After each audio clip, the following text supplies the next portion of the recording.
হযরত নূহ আলাইহিস সালাম যে দাওয়াত দিয়েছেন, মুসা আলাইহিস সালাম সে দাওয়াত দিছে।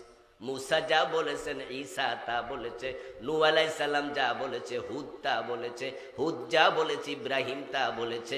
এক এক নবী এক এক যুগে এক এক দেশে এক এক ভাষায় এক এক কালে এসেছে, কিন্তু দাওয়াতের মাঝে কোনো ভিন্নতা ছিল। সব নবী একটি দাওয়াত দিয়েছে, দাওয়াত তো একটাই হবে। যিনি পাঠাইছেন তিনি কয়জন? মাশাআল্লাহ, কথা একটু বলিয়েন। পাঠাইছেন কে? নবীদেরকে পাঠাইছে কে? তিনি কয়জন? এবার বলুন তো, যে জান্নাতের পথ দেখাইতে পাঠাইছে, জান্নাতের রাস্তা কয়টা? তো দাওয়াত দুইটা হবে কেন? পাঠাইছে তিনিও একজন, জান্নাতে যাওয়ার রাস্তাও একটা।